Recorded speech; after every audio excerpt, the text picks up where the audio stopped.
that he has to talk about. And so many of us, we have something, we just don't know what to do with it. And I believe I probably would be your, maybe if I can say, I want to be one of your clients. Thank you for taking the time for us. We really appreciate it and looking forward to a great session together. Thank you. My pleasure to be here. Thank you for having me. Awesome. Well, thank you so much, Mr. Chair. So good morning, everyone. My name is Nadia El-Seed. I'm the Executive Director at the Haitian American Chamber of Commerce of Florida. We were established about 18 years ago in 2005. And so it's my esteemed pleasure to welcome our special guest, Mr. David Loda. We're thrilled to have you here today, but before I introduce you, David, I would also like to say thank you to our dignitaries or some of our board members who may be in the room, such as Ms. Marilisa. So thank you so much for attending this important conversation that we're going to have about intellectual property. So before now, I just want to talk about a little bit about David. So give me 1 second to pull up his information. So David Loda has the privilege of gaining insights. He has so much information to share with us. His journey is nothing short of inspiring. He started with an electrical engineering degree where he spent 4 years as an engineer at renowned companies in aircraft specifically. But not only does his story end there, David transitioned into the world of law and has been practicing patent, trademark, and copyright law for an impressive 30 years. In 2012, he founded his own firm, Loda and Associates, where he continues to make a profound impact on the field of intellectual property. But beyond his professional achievements, David is also a man who gives back with the heart. He gives back to his community. He serves on the board of the Big Children's Foundation, which I'm sure he'll share a little bit about today as well. So from the comfort of your screens, as we are on Zoom today, we have the privilege of gaining insights from David's wealth of knowledge in the world of intellectual property and innovation. So without further ado, David, I'll let you introduce yourself and start to share your screen for your presentation. All right. Thank you, excuse me. Thank you, Nadia. It's really an honor and pleasure to be here today. I'm humbled by the invitation, and I'm excited to share what a little bit about what I do to see if I can really. I'm here to be of service to see how I can help others in business. I got into this field because I was raised by a single mom who struggled. David, really quick, your email is showing, so I don't know if you want to. Yeah. Why is it showing? All right.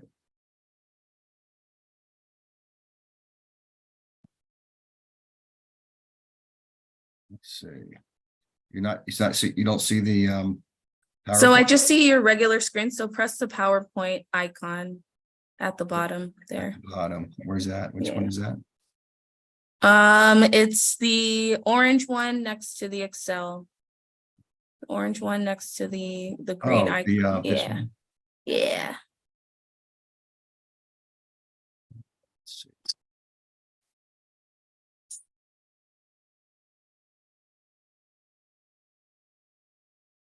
So are you seeing the PowerPoint now?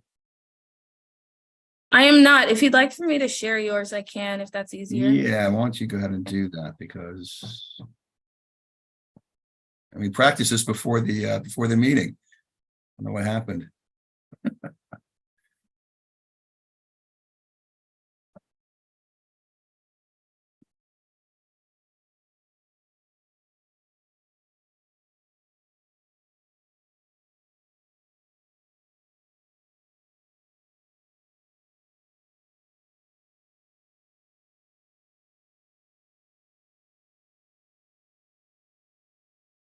We're ready to go. Good to go. Now, can I change the pages, or do you need to do that? I will be changing the pages. Yeah. Okay. So let's, all right. So let's start again. Again, I am David Loda, Loda and Associates.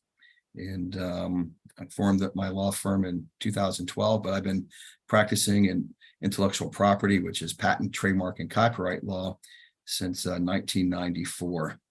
Next page. So just a little bit about me before we get started. I grew up in Miami, love Miami, and this is my family. My son graduated and got June 22 from the Naval Academy, and he's an ensign now in the Navy.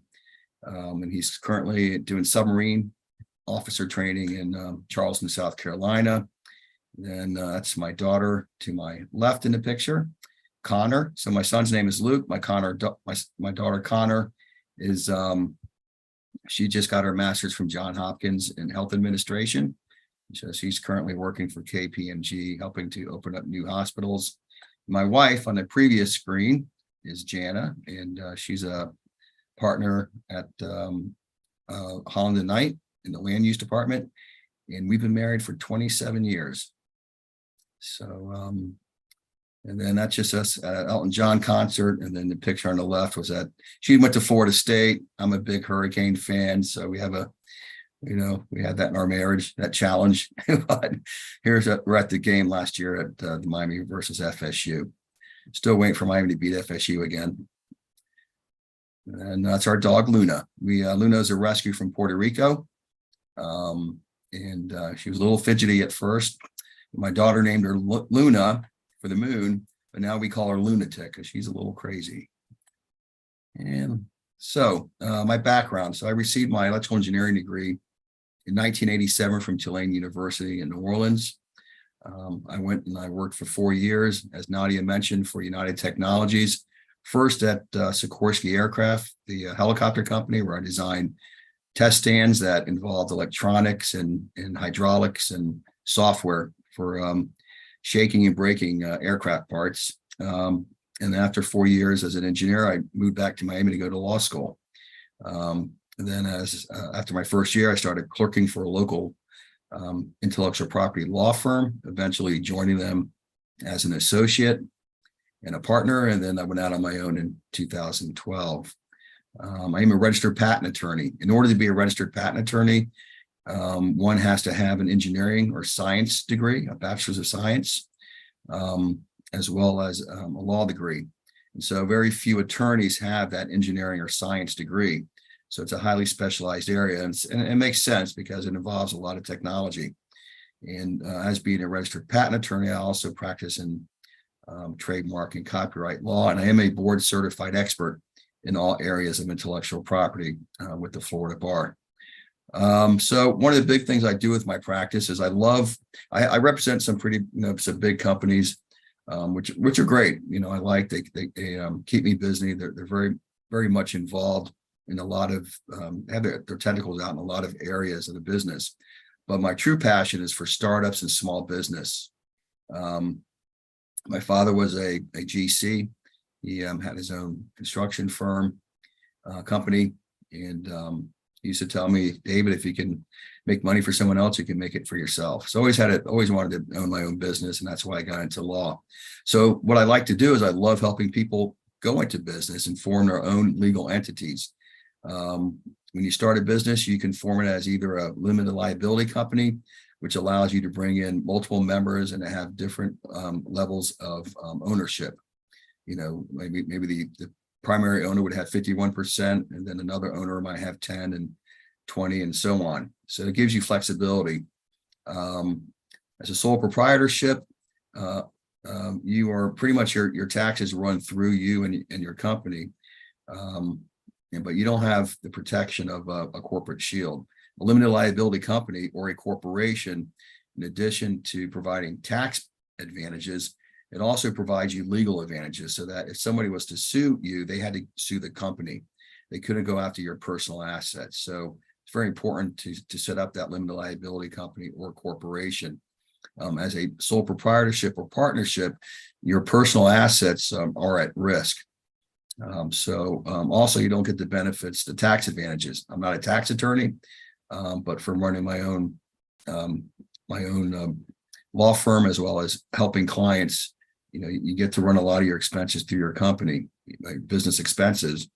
So, which, include, luncheons, to promote yourself and your company, all the paper you use, your rent, your lease payments, your insurance, all those things you can run through your company and get tax deductions. So anyway, next screen. So I set up those companies with the Florida Department of State. I've also set up companies in Delaware, which they have some tax advantages there too. I also handle contracts. Any contract a company needs, I've been privy to. One of the most important ones up on the right are the confidentiality and NDAs. I have all my clients, when I get retained, I give my clients an NDA. I don't charge for it because I think it's important for them to use them.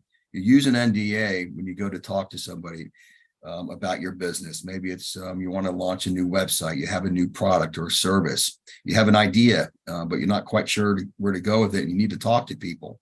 So you want to make sure you use an NDA before you start speaking about your business idea and what you have in mind. My clients also use these if they have an invention that we've filed a patent application for, patented. I want them to use this when they speak to companies about licensing their patented product with them. But there's also trade secrets companies have. Those are not patented.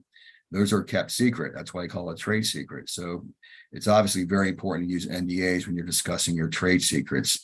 My motto is, it's better safe than sorry. So when you own a business and you're talking to vendors and the like, use the NDAs. I do licensing agreements. A lot of patents and trademarks are licensed out for licensees to use. Patented products can be licensed out for others to manufacture and sell. Work made for hire agreements. So that comes into the copyright arena. When somebody designs a website for you or takes a photograph for you or does a video for you, that person, even though you're paying them and they sign your contract, they own the copyrights unless you have a work made for hire agreement in place or provision in your contract. And that is particular to copyright law. So that when they sign that contract, anything they do for you from then on out automatically vests with you or your company so that you own it. If you don't have that provision or agreement in place, they're going to own it. And while you have the right to use what they create for you, they also maintain that right of ownership and to use it. And they can use a lot of the material that they prepared for you with your competitors, which you don't want. If you pay for it, you want to own it and control it. And that's what the work made for hire agreement does for you. I handle, software license agreements. That applies also to apps that are created. Also, work made for hire agreements are great with apps. Somebody's designing an app for you, you want to make sure they sign that. The license it's like you own a piece of real property and you're renting it out.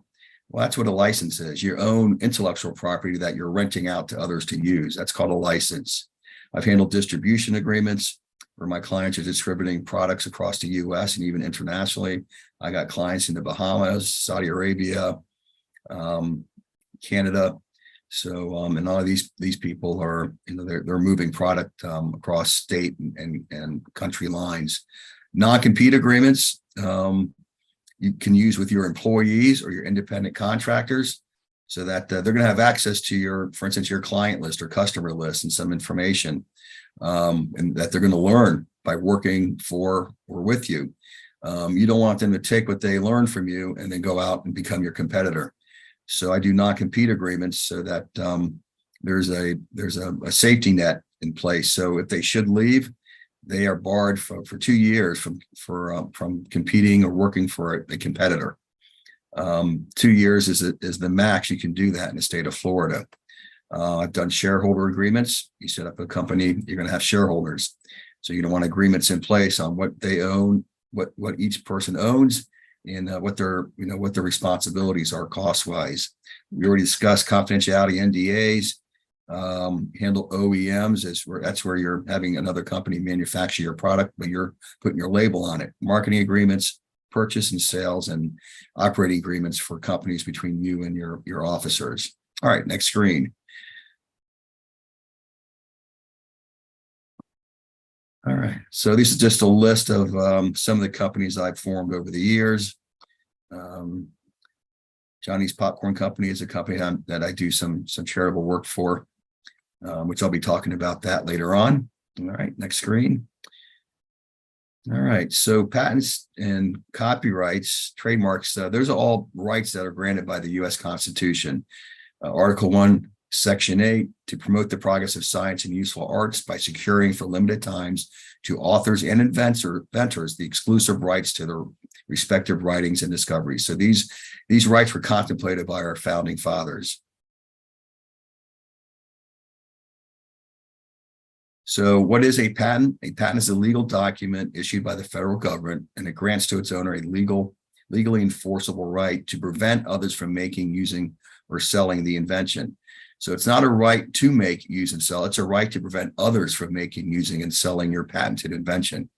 And so it's a great way to limit your competition, and to stake your claim in a particular area of the market. If one fails to protect their product, and services also can be patented, by the way, those are called process patents. But someone fails to protect with a patent their new product or service, it is free for the world to copy and use, and therefore you're just enabling your competition to work against you.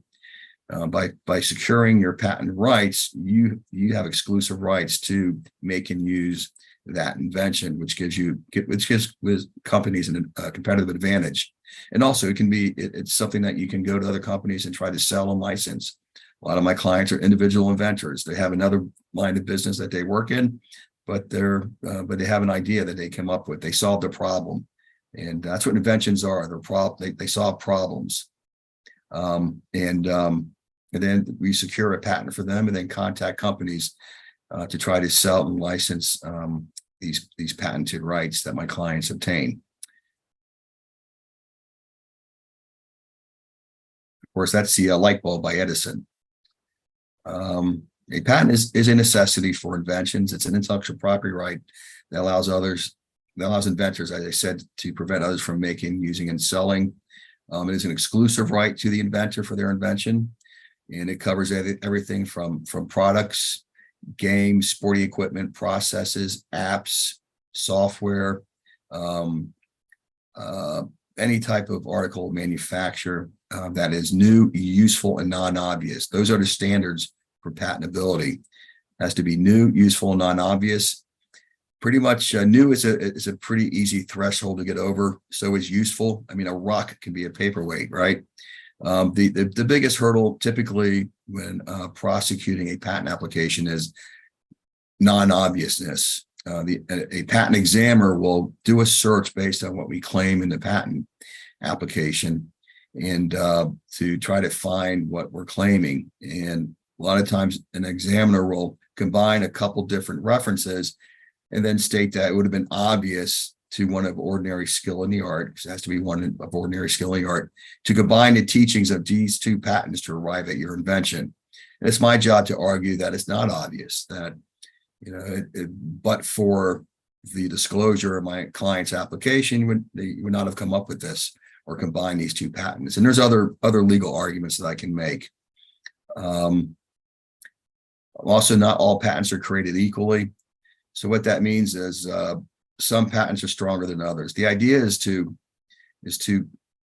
obtain claims in a patent that are very broad, so that it's more difficult to design around the patent.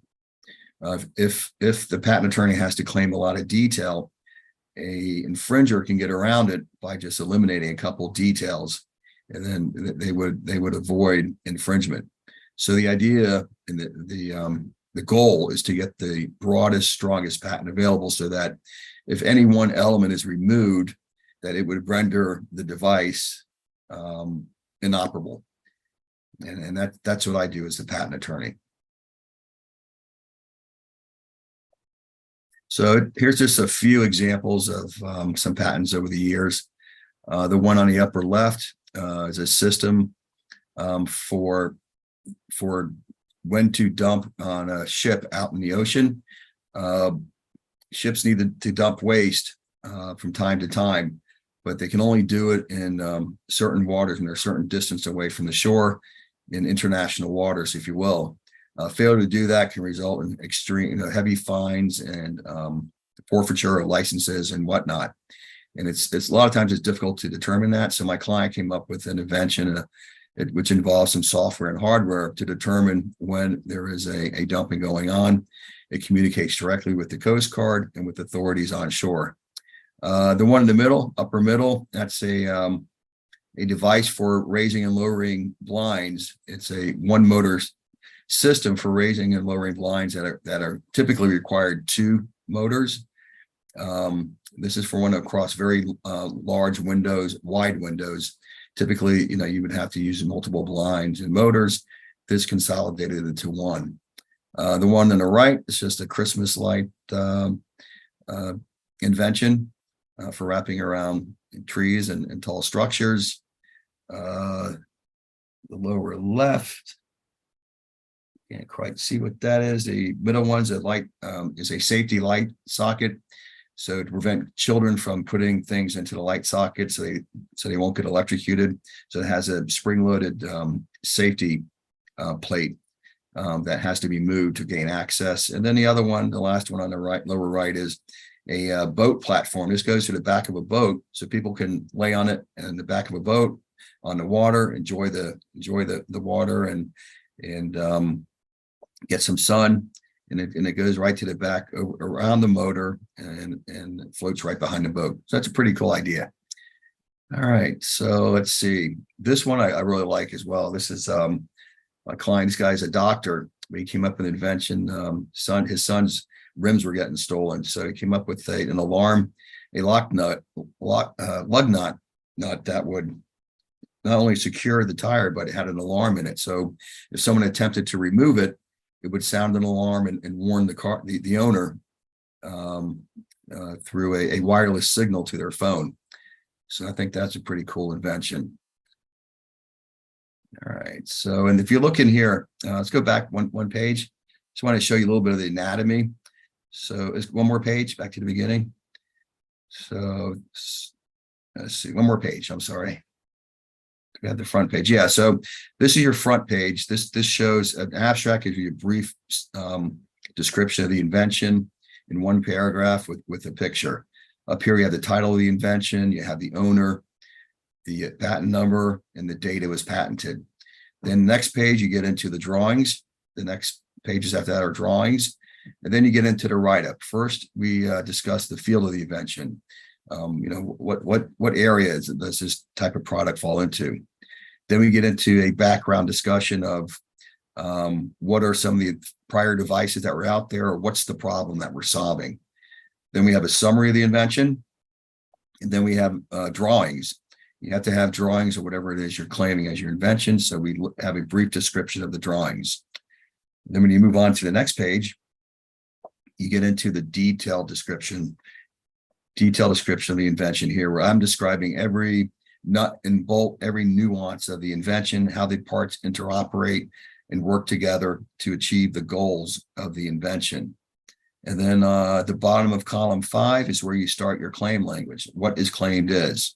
This is actually, these claims define your patent rights. It defines the metes and bounds of your patent ownership.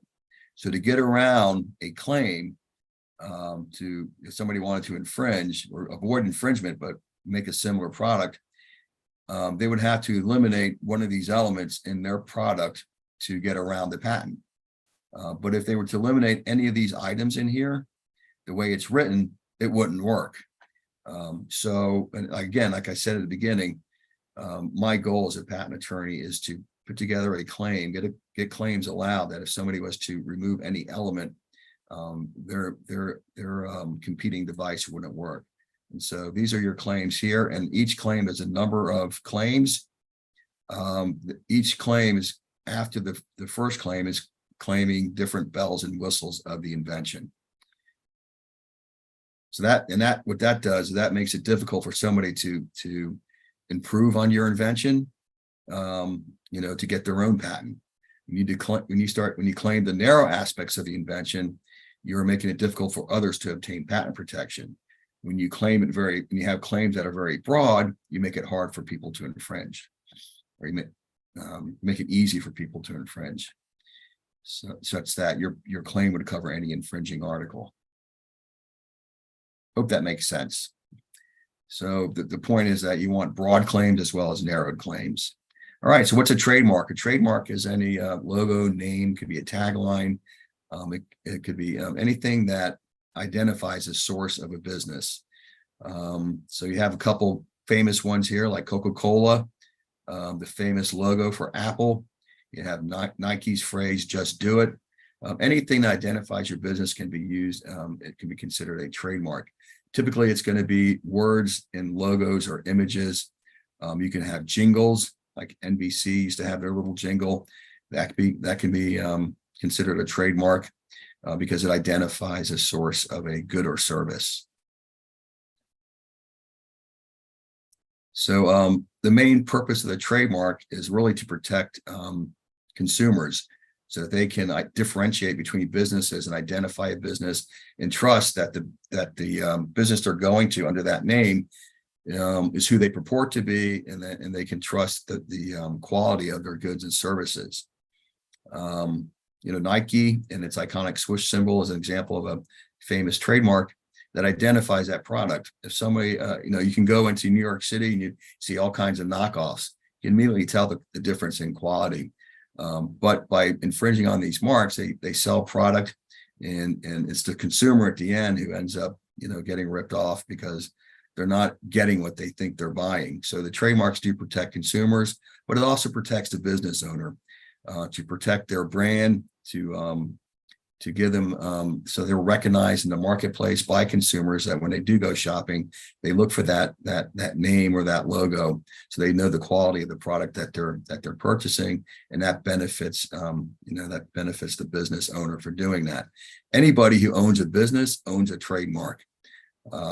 Too often I have clients come in after the fact. They started a business, they come up with a name for it, their competition liked it, so they came up with something confusingly similar. And it's causing them to, it's causing confusion with their customers, because the other company doesn't provide the same quality service, but yet they're getting all the complaints. And it's just a nightmare. And then we got to, they come to me after the fact, and I got to try to fix it. And which makes it difficult, but I do fix it. We get their trademark registered, and then try to go after the infringer. But if it's registered in the very beginning, we have presumption of ownership and validity, and it gives us much more power to go after the infringer in a court of law. We send out a cease and desist letter and demands to stop. If they don't, then we would file a lawsuit, including a motion for preliminary injunction to shut them down. I had a client years back. His trademark was fit. It was for, he provided a very comprehensive course in training fitness instructors, and it included, he got into medicine and the operations of the body, and what was safe and what wasn't safe. It was like a PhD program. It was like a 6-month course that these trainers took. Well, a competitor liked the name FIT. It stood for Fitness Institute Technology. Well, this other competitor liked the name, took the name, and was doing just weekend course and handing out certificates. So these people were getting this FIT certificate for just a weekend. And while my clients' customers or students were paying thousands of dollars for a 6-month comprehensive course. Needless to say, my client wasn't happy. We filed a lawsuit. Filed a motion for a temporary injunction, which we were able to then serve on them. We had their business shut down. We confiscated all their materials, and then went on to get a summary judgment against them. And all this was possible because my client had taken the steps necessary to protect his trademark. And also, we're good here. So to protect the trademark, you want to do a search, make sure it's available. If it is available, we file a trademark application in U.S. Patent and Trademark Office. Trademarks in the U.S. Patent and Trademark Office, they have to be involved in interstate commerce. Most products are. That means your products cross state lines, or people from across state lines can purchase your clients, purchase their product. A lot of businesses automatically are interstate commerce. For instance, restaurants and hotels. But most products nowadays are advertised on the internet, and so they satisfy the requirement of interstate commerce. Once you get a U.S. trademark registration, you have rights throughout the entire U.S. So nobody else can have rights to that trademark or a confusingly similar trademark. If you don't get a U.S. trademark registration, what you have, and you're using a trademark for business, what you have are called common law rights. Now, you may own the trademark, but it's limited to your geographic region of use. So let's say you open up a business in Miami, and Acme Hair Salon, for lack of a better word, right? Or Acme Restaurant. Your rights, you would have rights as you use that mark in Miami. Let's say your competitor likes that name. They could file a U.S. trademark application, a U.S. trademark office, and get a registration. And then they would now own rights to that mark throughout the entire U.S. The only place they wouldn't be able to use that mark is in Miami, because you would have common law rights. But now you're prevented from expanding your business. You're locked into Miami while your competition is using your trademark outside of Miami and throughout the United States. So given the cost involved for obtaining a U.S. registration, I think it's very important. It just doesn't make sense to me to spend a lot of money on a business and marketing and not protect your trademark. Because if it's not registered, it's easily taken. Now, you can get a state trademark registration, but really all that does is avail you to the state trademark statute. But a state trademark registration is no better than common law rights. And so you're still limited to where you use your mark. So preferably, you want to get a U.S. trademark registration. In fact, I think it's imperative. So I do trademark searches to make sure it's available. I handle the application and registration process. I also handle international applications through the international branch of the U.S. Trademark Office. Like I said, I got clients in the Bahamas, Saudi Arabia, South America, and I handle their trademarks as well. And I handle enforcement and disputes, like I already mentioned. Here's just a few of the trademarks. The Waltman Group, WGI, you see their trucks. They're a national company. See a lot of them in Florida. They do surveying, land surveying, and things like that. Land inspections. The Austin's Fire Chiefs.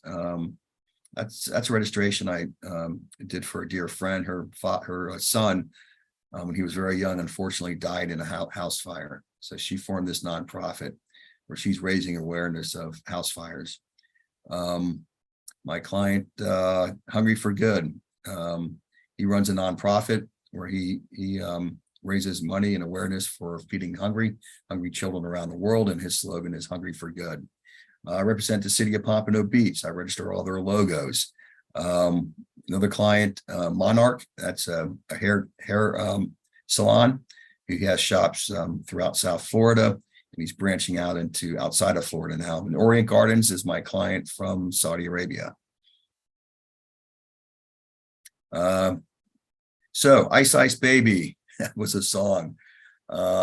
Copyrights grant exclusive rights to creators and authors of their creations. It extends to written works, writings, drawings, software, shapes of bottles are subject to copyright protection. So you can have three-dimensional copyrights as well as two-dimensional. And a copyright is nothing more than the expression of an idea on a fixed tangible medium. So what's that mean? That's like an idea for a story. It's great. I have an idea for a guy and a girl from different families who don't like each other. They get together and they will have this relationship that tears the families apart, whatever, Romeo and Juliet, right? That's just an idea. But when you put it into a book and you sit and you write the story, now you have a copyright. That includes, and it also includes the pictures in the stories, as well as photographs, sculptural works, like I mentioned, music, computer programs. Every website is subject, it has copyright. When you have somebody design your website, you want to make sure that you own it. if you hire somebody to design your website, like I said before, they would own the copyrights. You need a work made for hire agreement in place to make sure that you own what that you're paying them to make for you. If you don't have that in place, we can get those copyrights assigned to you, where they transfer to you.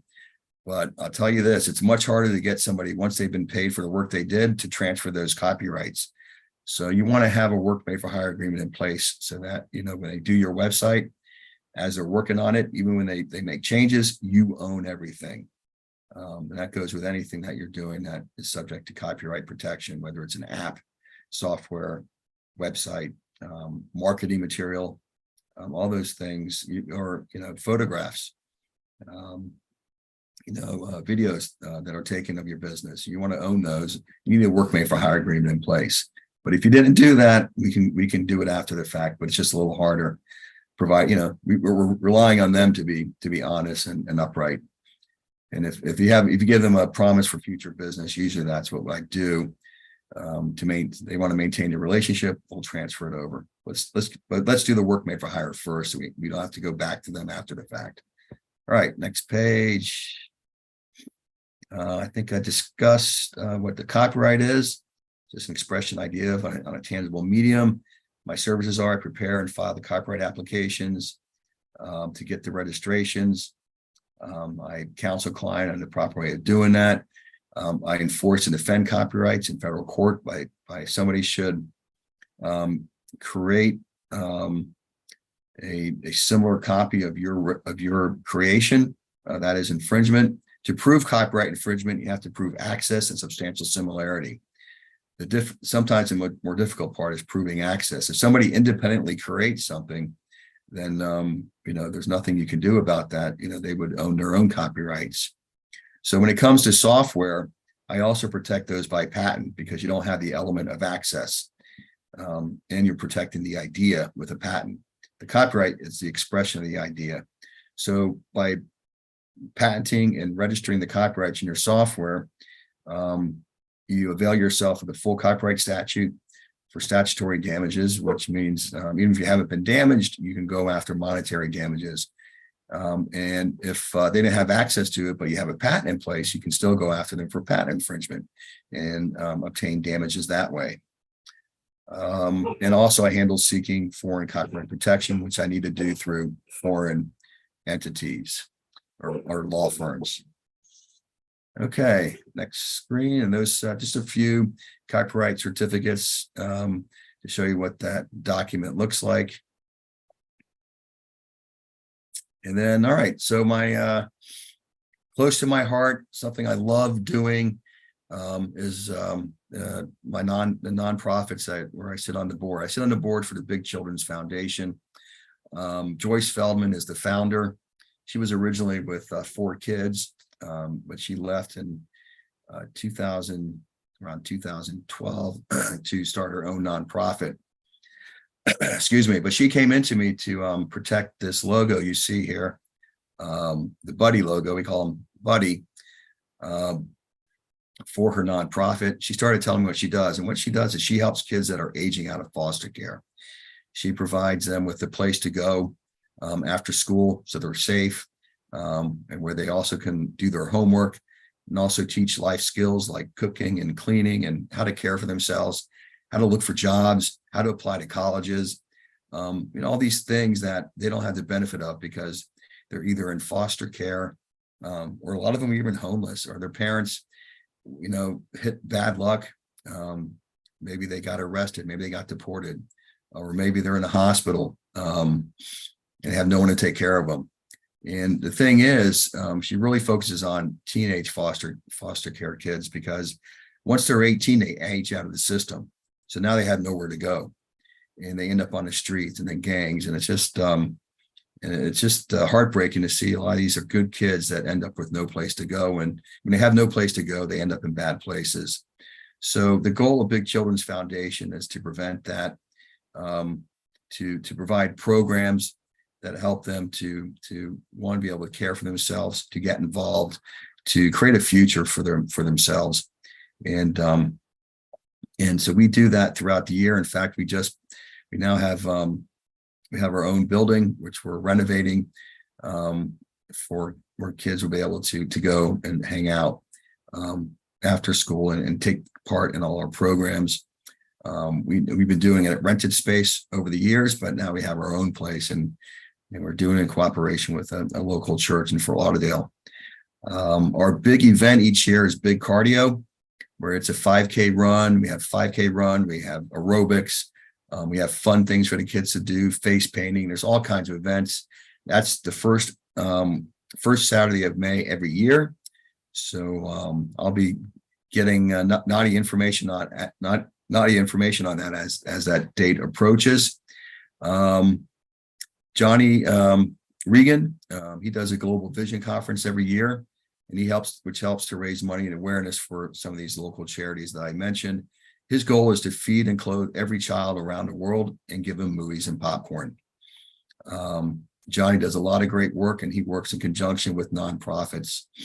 And the last one was Just for You, and that's another program, nonprofit that feeds and clothes kids around the world. And Johnny and Camille work together closely in doing that. They've been to South Africa, they've been to the Caribbean recently and hosted events, and brought a lot of help to the kids there. And they're going to Ghana next year, and we have a lot of other trips that are planned. What we do is we bring movies to them. We set up a big screen, and we make popcorn. We bring them movies and popcorn. And a lot of these kids in these countries never seen a movie. And we did one last year in South Africa. We showed The Lion King. And you should have seen the look on these kids' faces who never ate popcorn and never saw a movie. It was just priceless. And it just gave such a warm feeling to see how, these kids and their faces light up. So, my heart really isn't involved in that. So by running my practice, it allows me to do things like that as well. So anyway, that's my presentation for today. I hope you found it helpful. Please feel free to reach out to me afterwards. Nadia is going to provide, I provide in the chat my phone number and my email address. You can go to my website at www.iplawyersusa.com. I offer consultations at no charge.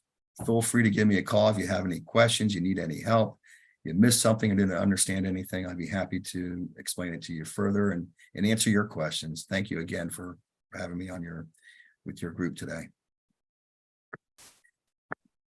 Thank you so much, David. I'm trying to get back on video, see if I can.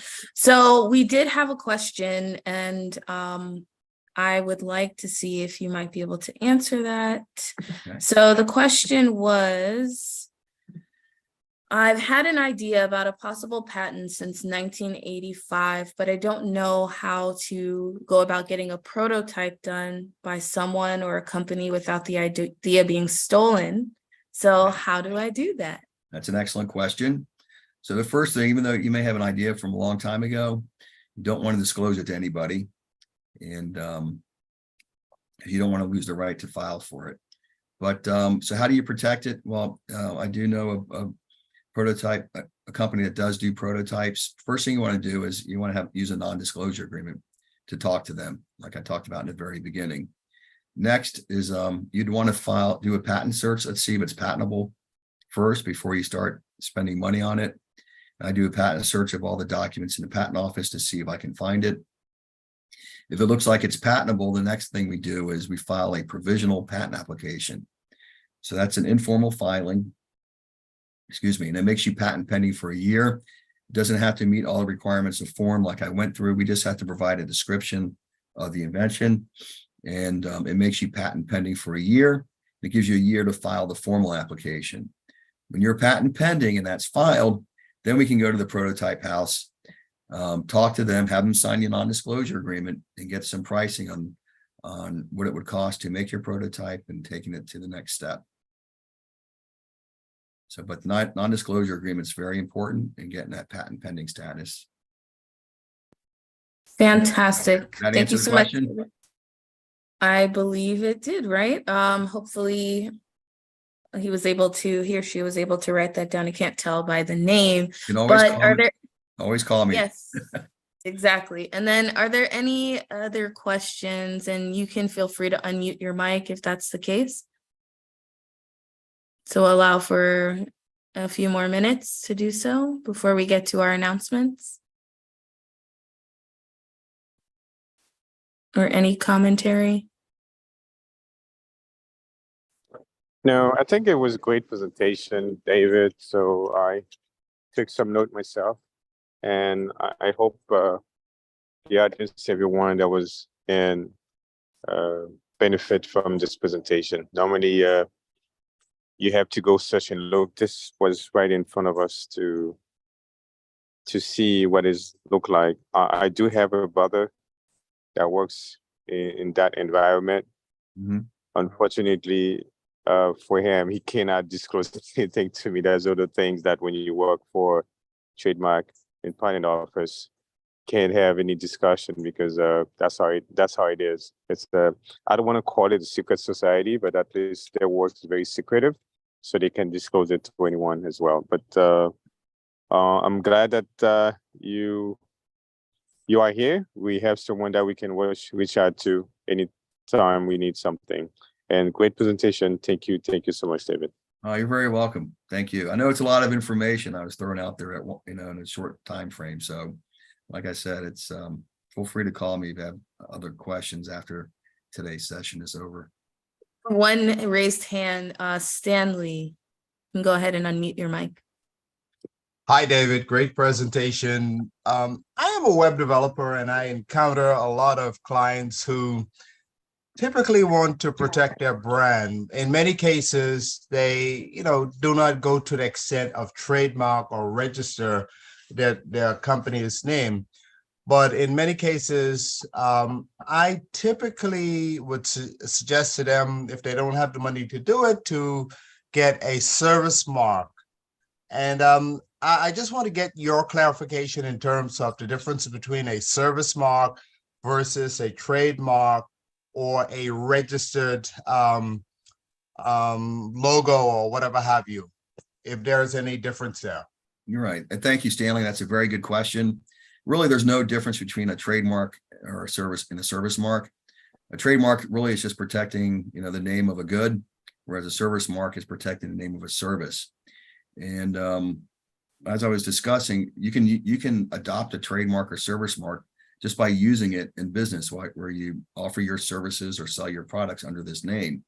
But all you have there are common law rights when you do that, and so it's limited. You're limited to where you use the mark. So if somebody likes your trademark or service mark, they can run to the U.S. Trademark Office and get a registration. And now you're prevented from expanding your business and using it outside your geographic region of use. It's really not terribly expensive to get a registration with the U.S. Trademark Office, but it's very, very important if you want to secure your rights and prevent somebody else from stealing your name. You're looking at, typically with the government filing fees and attorney's fees, about $2,000 to $3,000 over the course of about a year and a half. And it starts with the trademark search. Okay. Yes. Thank you. You're welcome, Stanley. Great question. All right. Well, David, I want to say thank you so much again for your time and giving your expertise to us as a group. So I will segue to my colleague Peterson, where he will share some of our announcements and upcoming events and opportunities to connect. And then I will put David's information up on the screen as to how to contact him as well. Peterson, you there? Yes, good morning, everyone. So just segueing right quick here. So a couple of our announcements. We do currently have a survey going out for those who within our membership. So if when you do have the time, I just put the link in the chat. You can go ahead and give us our thoughts on how we're doing. Opportunities are available for a gift card and everything like that. But just let us know how we're doing. Let us know what you think, what we should be doing better. You give us your feedback and we'll take it and do our best to try to live up to our members' expectations. Thank you. That's number one. Number two, Scale Up 305 is holding a business pitch competition on November 9th, 2023 at 6 p.m. This is an opportunity for our cohort graduates to take what they've learned and put it into use in terms of doing a pitch. It will be held at Jackson North Medical Center. And it's again on November 9th, 2023 at 6 p.m. It's a wonderful opportunity to come see some of our cohort graduates in action and see them try to attempt to win prize money as they pitch their business and ideas. And then finally, on December 10th, 2023 at 11 a.m. on Sunday, it would be our third annual Sunday brunch. This is a celebration of our membership and our wonderful year, another wonderful year as being Hack Off and being amongst the community. You'll see an updated flyer on social media soon. It will be held at level 3 in Aventura. But this will again is our third annual Sunday brunch where we again celebrate our members and we come together for the end of the year and celebrate our achievements as a community. Thank you.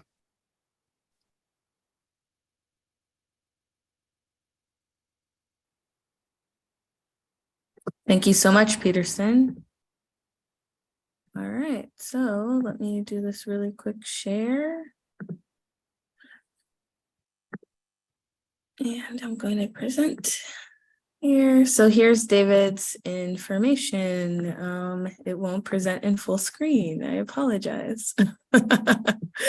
So here we are. There it is. You had it. Yeah. All right. There we are. So this is David's information. So please make sure. Oh, and that's supposed to be 954. So make sure you put that down if you do have any questions, any additional questions for him. They can So you also, can- Nadia, reach me at 954 Uh-huh. 599 3155. All right. Did you guys catch that? There you go. That's it right there. 954 Mm-hmm. 599 3155.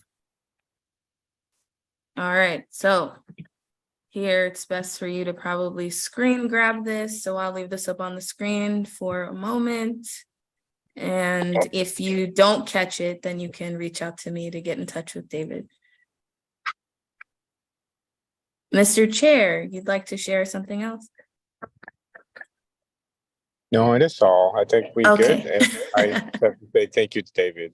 Thank you, David. Yes, thank you, David. And thank you, You're welcome, everyone, for Mr. your Chair. participation and great questions. Thank you. Thank you.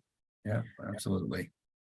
All right. Well, we'll see you all pretty soon. We have another upcoming Breakfast and Learn towards the end of November.